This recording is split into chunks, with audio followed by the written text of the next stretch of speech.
उत्तर प्रदेश के बहराइच में 13 अक्टूबर को हिंसा भड़कती है, जिसके बाद गोलीबारी में 22 वर्षीय स्थानीय निवासी राम गोपाल मिश्रा की गोली लगने से मौत हो जाती है।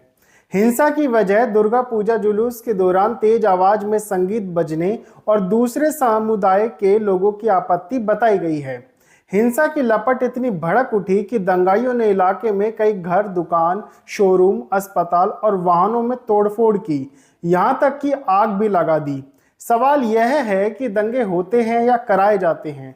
क्या जो राम राज्य की परिभाषा हमने आज तक पढ़ी है और सुनी है उसे बदल दिया गया है, या राम राज्य कभी आया ही नहीं?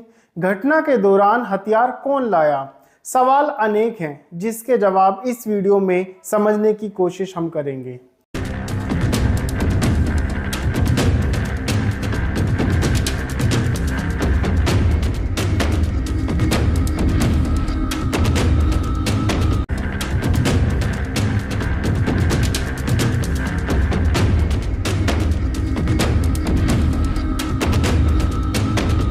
नमस्कार, मेरा नाम है गौरव। जरा गलियों में शोर है, पता तो करो कहीं चुनाव तो नहीं। जी हाँ, उत्तर प्रदेश में 9 विधानसभा सीटों पर उपचुनाव होने वाले हैं। ऐसे में बहराइच की यह घटना फिर से सवाल उठा रही है कि क्या चुनाव के आसपास ऐसी घटनाओं का होना पहले से ही तैयारियों के साथ कराई जाती है, या फिर हर बार की तरह यह महज एक इत्तेफाक बन जाता है।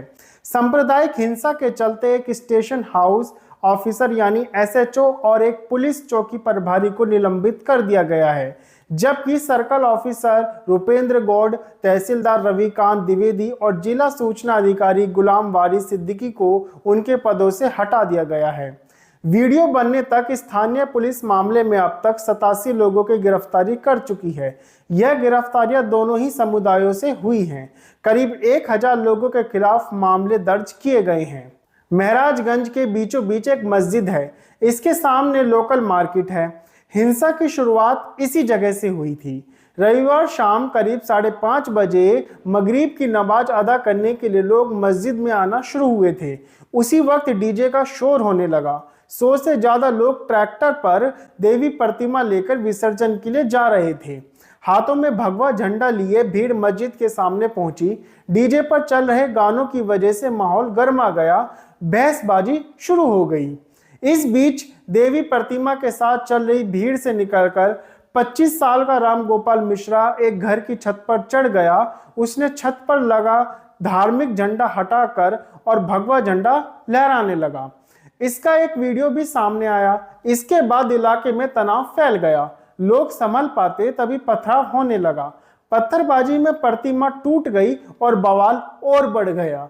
इस बीच एक घर से गोली चलने की आवाज आई। गुस्साई भीड़ घर की तरफ भागी। थोड़ी देर बाद घर से जख्मी हालात में राम गोपाल को निकाला गया। लोग उसे लेकर मेडिकल कॉलेज गए, वहां उसकी मौत हो गई।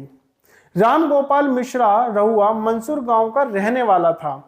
पुलिस के अनुसार झड़प तब शुरू हुई जब एक समुदाय के लोगों ने महराजगंज बाजार में विसर्जन जुलूस में नाच गाने के दौरान डीजे संगीत बंद करने को लेकर श्रद्धालुओं से बहस की। जल्द ही टकराव, पथराव और गोलीबारी में बदल गया।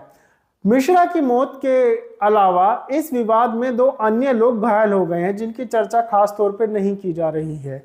30 वर्षीय रहुआ मंसूर को गोली लगी है, जबकि तिवारी पूर्वा के 22 वर्षीय सुधाकर तिवारी को पथराव में सिर में चोट लगी है। हिंसक घटना के बाद स्थानीय लोगों ने विरोध प्रदर्शन किया।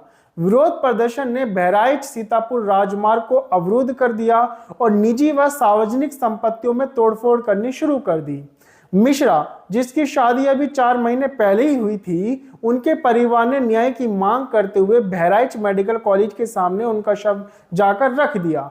अशांति के जवाब में स्थिति को नियंत्रण में लाने के लिए पुलिस और प्रांतीय सशस्त्र बल यानी पीएसी के कर्मियों सहित एक बड़ी पुलिस बल को तैनात किया गया है। बहराइच के पुलिस अधीक्षक विंद्र शुक्ला ने टाइम्स ऑफ इंडिया को बताया कि भीड़ को नियंत्रित करने के लिए पुलिस को लाठीचार्ज तक करना पड़ा।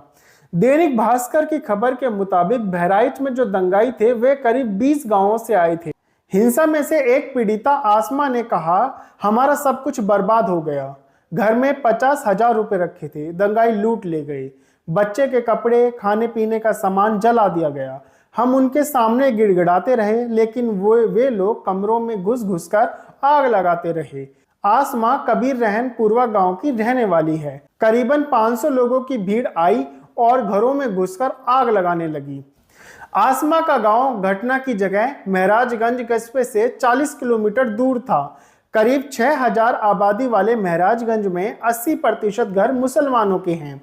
यह घटना के 2 दिन बाद तक सन्नाटा पसरा रहा। 13 अक्टूबर 2024 को कस्बे में प्रतिमा विसर्जन का जुलूस निकला था। इसी दौरान सांप्रदायिक हिंसा भड़कने लग गई। जुलूस में शामिल एक युवक की मौत से माहौल और बिगड़ गया। इसके बाद से हर गली में पुलिस वालों की तैनाती है। बाजारों में जली दुकानें, शोरूम, घर और गाड़ियां साफ बयां कर रही हैं कि घटना की स्थिति किस हद तक गई थी। दहशत का माहौल ऐसा है कि खबर है कि मुस्लिम परिवार घर छोड़कर जा रहे हैं। कई घरों के गेटों पर ताला लगा है। कुछ घर खुले हैं, लेकिन अंदर कोई नहीं है। पुलिस ने आसपास के 20 गांवों की पहचान की है। शक है कि उपद्रवी इन्हीं गांवों से आए थे। दुर्गा विसर्जन का मौका अचानक कैसे धार्मिक बवाल में बदल गया? इस बवाल के मुख्य चेहरे कौन हैं? क्या जुलूस से पहले जो स्थानीय पुलिस को सूचना देनी होती है वह दी गई थी? अगर पुलिस को सूचना दी गई थी तो क्या पुलिस प्रशासन की तरफ से कोई व्यवस्था की गई थी? ये कुछ ऐसे सवाल हैं जिनके जवाब फिलहाल अभी कहीं नहीं है। लेकिन हर बार की तरह दंगाइयों ने 2 संप्रदायों के बीच लकीर खींचने का काम किया है। एक तरफ किसी का बेटा चला गया तो वहीं दूसरी तरफ कई बेगुनाह लोगों को दंगे की चपेट में आकर अपना बहुत कुछ खोना पड़ा। ये हम कहां जा रहे हैं? क्या इसलिए हम भारत महान के नारे लगाते हैं? जरा सोचिए।